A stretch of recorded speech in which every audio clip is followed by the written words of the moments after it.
There were 677 games released in North America for the NES. Now, if I don't include stadium events or those Nintendo World Championship cartridges that are worth the price of a small home, I have 195 left that I need to collect in that set.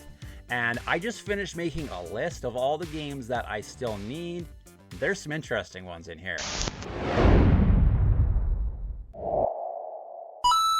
It honestly feels really good to have under 200 games left in that NES collection that I need to find. And there's a few on this list as I was looking through it that I'm super interested in tracking down. Ones that I have childhood memories of, saw advertisements for, ones that I rented that I remember playing and I'm excited to play again. Games like Tecmo Bowl, not as good as Tecmo Super Bowl, but it is on this list. Bugs Bunny's Crazy Castle, Phantom Fighter, Krusty's Funhouse. Now, Krusty's Super Funhouse is a lot of fun on the Super Nintendo, so I'm excited to check it out. Dr. Jekyll and Mr. Hyde, I don't have that one. That is kind of notorious as being a bad game. If you've watched any of the Angry Video Game Nerd videos, you'll know that he for sure doesn't like that. That muscle game, that wrestling game is on my list to find. Back to the Future 2 and 3 is on here. Let's see, Popeye, Superman, The Addams Family, Donkey Kong Jr. We start to get up into some pricier games here. James Bond Jr., Attack of the Killer Tomatoes. I don't have that one. There's a lot of games on here that I'm really excited to find. And like I said in a previous video, I think I'm going to try to get all the ones that are under $100 this year. Now, that price tag is a little high. There is another video where I talk about how much the remainder of my collection is going to cost me, because there's a lot on here that are really pricey games.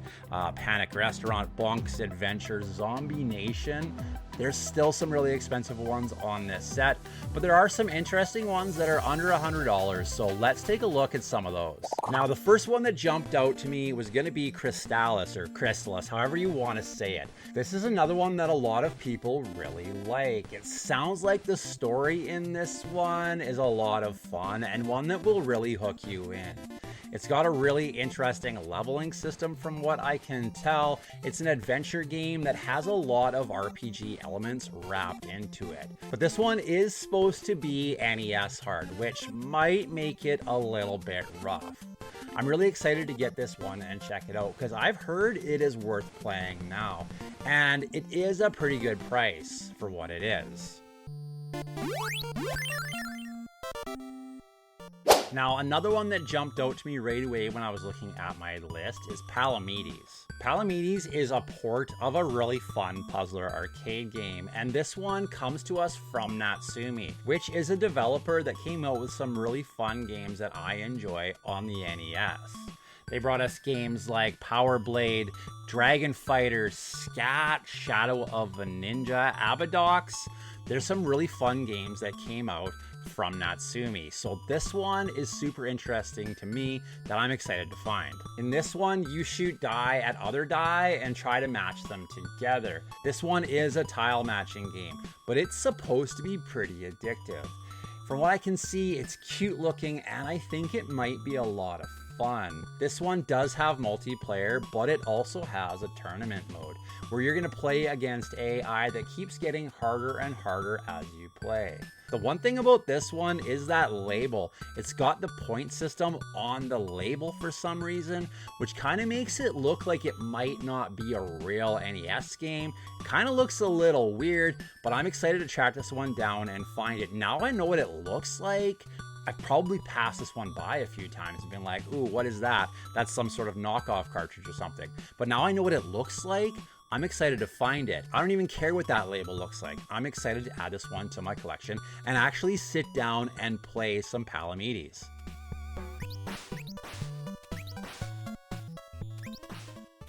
Journey to Silius. I don't have Journey to Silius, and that is supposed to be a really cool game. This one just looks cool, from the box art to the visuals in this game.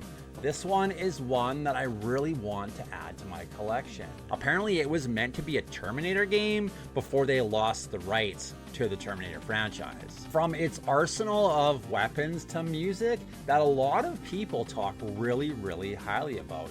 This is another one that's supposed to be really difficult, but one that a lot of people really like.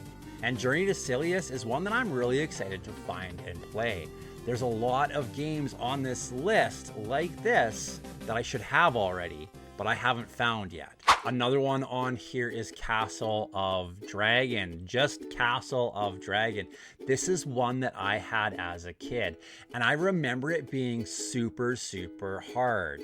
I feel like this is one that I'd throw in the system every once in a while and try.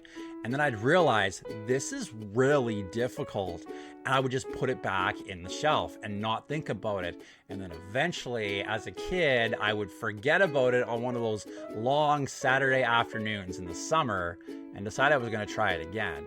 And then I'd just get my butt kicked all over again. This is one that I'm excited to find as an adult. I really want to try playing Castle of Dragon again, now that maybe I'll be able to handle it a little bit easier than when I was that young kid. I just want to find this one for those memories. I really want to re-experience Castle of a Dragon because it's one of the first games I remember having as a kid. Just makes this one that I need to find right away. So there's one on my list that is under $100, and the sequel to it is over $100.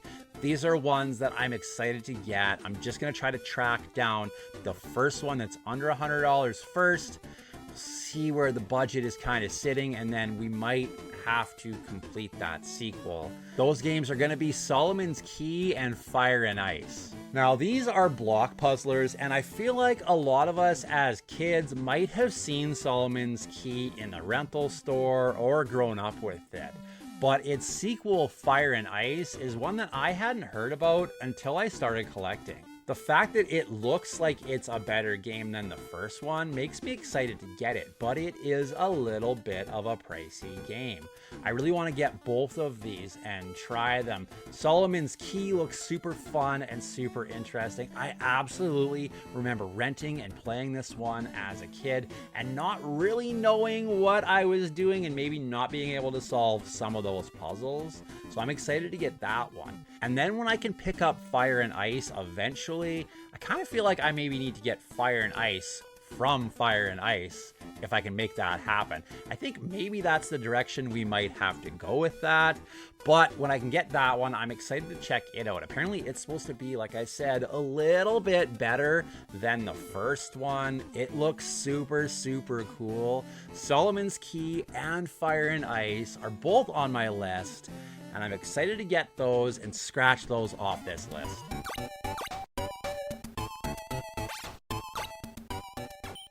Another one that's on my list that isn't even supposed to be a great game, I've heard it's not a bad game, but it's not really a great game, is Yo Noid. You probably remember the Noid from the Domino's pizza advertisements. Now, this is a Capcom game, and it's basically a reskin of a Japanese title. They just changed out the character, added the Noid, and then added a lot of really pizza-themed elements to it. Now, like I said, this one isn't supposed to be a bad game, but it's not a good game either. This is one that I remember seeing as a kid and wanting to play. It seems like there was always advertisements in the back of comic books for Yo Noid, and it's one I've always wanted to try. And I do love pizza, so this one is on my list. I kind of want to cross it off sooner than later and just get to try it, because for some reason, it's always been in my head that I needed to try this game. I really want to play Yo Noid, so I'm excited to find this one and add it to my collection. Another one on here that I should have already is Ice Climber. This one is a classic, and it's a really cool game. It's more fun when you can play with 2 players, but this one is one I've always wanted to have. I just haven't picked it up yet. I mean, this is Ice Climber. I don't think I really need to explain this one to everybody here. This is a 2-player platformer where we're just going to be climbing up and up and up, knocking those ice blocks out and getting rid of those enemies. This one can be a little difficult. Some of the jumps can be a little hard to make, but a classic black box game that I need to add to my collection. Another interesting one is Power Punch 2. This is the sequel to Mike Tyson's Punch-Out, or Punch-Out, whichever version of that you want to look at. Now, this one isn't supposed to be quite as good as the first one, and honestly, I didn't even know that Punch-Out had a sequel until I was at Siege and Mort asked me about it. The NES guy. I am the NES guy. Explain Power Punch 2. Do you know anything about the history of this game? I don't. I know nothing about that one. All right, tech support. Do you know anything about this one? Mike Tyson made a boo-boo. They didn't want him for another Punch-Out, so he went in another company and did another Punch-Out. Another company did another Punch-Out. It should just be called Punch-Out. And I do regret not grabbing that game in that moment, but I was just kind of confused because, like, wait, Punch-Out has a sequel on the NES? I thought it was just Super Punch-Out on the Super Nintendo, but Power Punch 2 is technically the sequel to Mike Tyson's Punch-Out. Now, apparently this one might have a little bit of history behind it. Kind of sounds like they might have been developing it without Nintendo knowing and without Nintendo having the rights to Mike Tyson or something like that. So this is one I'm interested in getting just because it is a sequel to Punch-Out. Really for no other reason. I want to have it in my collection and I want to say that I've played it and tried it out. It's probably not one that I'm going to play a lot of, but it's definitely worth finding and adding to my collection. Now we're starting to get close to that $100 mark with some of these games that we're looking at, ones that I want to find, and this one is one that my buddy James over at Big Old Words has talked fairly highly about. It's gonna be the Lone Ranger on the NES. Now this one is a Konami title, and it's another one of those ones that, like I said, is supposed to be really good, and I haven't heard a lot of people talk about it. From what I saw on Big Old Words' video, it sounds like this one has 8 sections on a world map.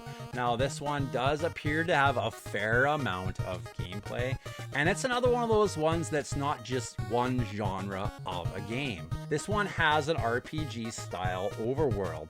It's got a top-down look while you're in town. There's a variety of these action sections with these auto-scrolling shoot 'em ups, some side-scrolling platformers, some top-down run and gun areas, and even a gallery shooter. This is one that covers a ton of different gameplay and surprisingly just looks like a really neat and fun game. I'm really excited to add the Lone Ranger on the NES to my collection. This one's probably gonna go on the hit list. We'll take a look at my hit list coming up here very soon because convention season is starting and there's definitely a few games on the hit list that are over that $100 mark that I want to cross off this year. So hopefully we can deal with that hit list too, because there's definitely 1 or 2 games that are still left on there from last convention season.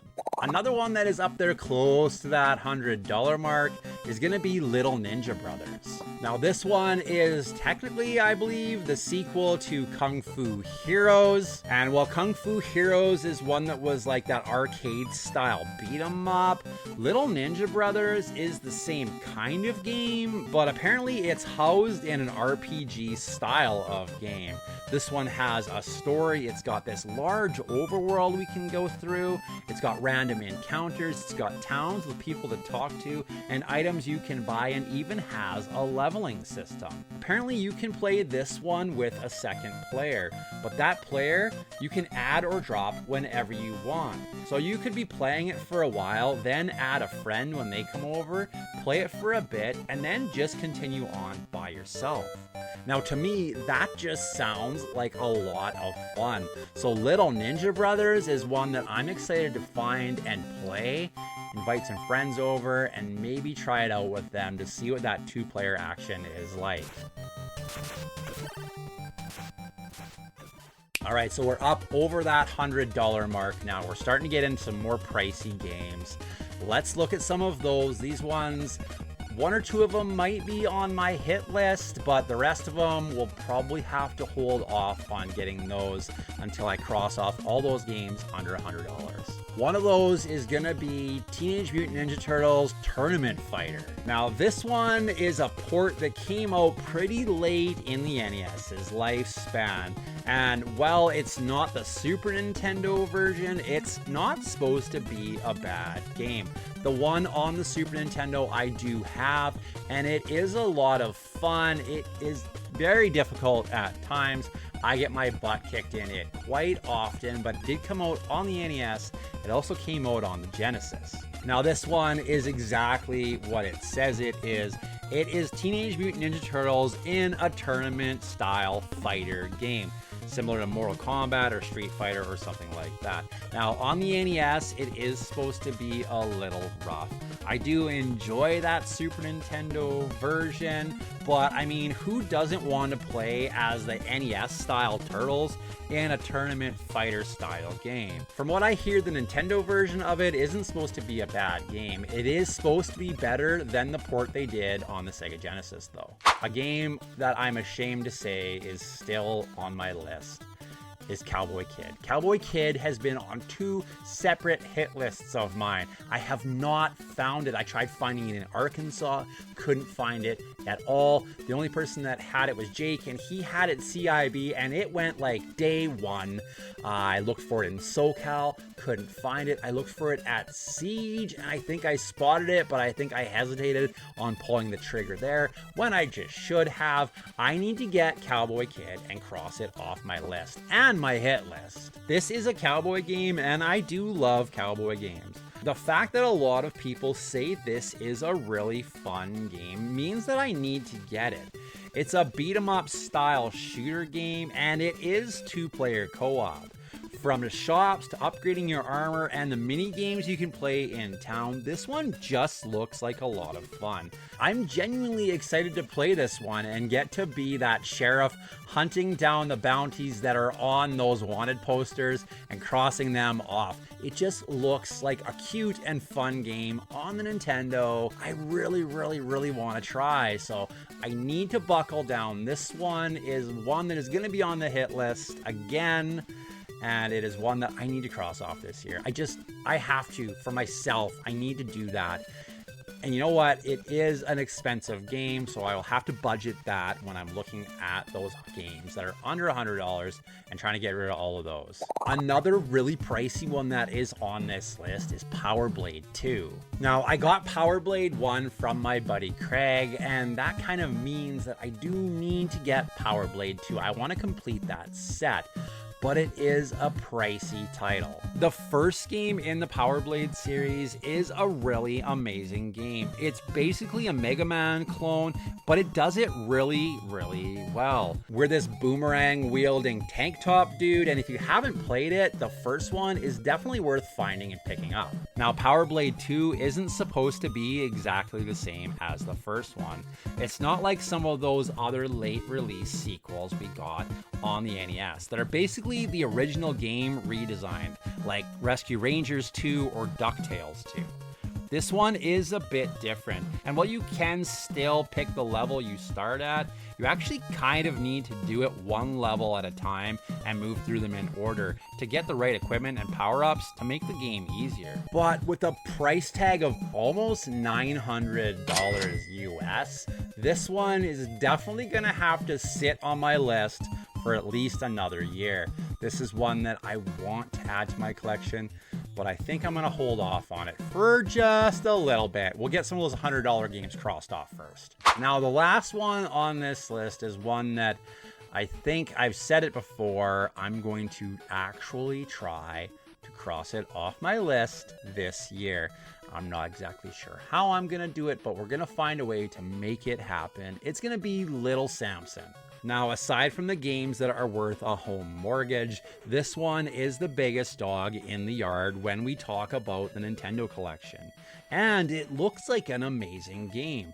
Is it worth that price tag? I'm not sure, because that price tag is pretty insane.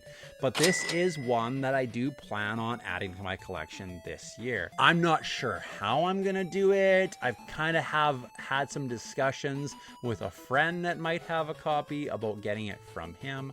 I'm just not 100% sure where we're gonna land on that, and if I really should pull the trigger on that. I have a lot of games. I have 195 games left to collect in the NES collection.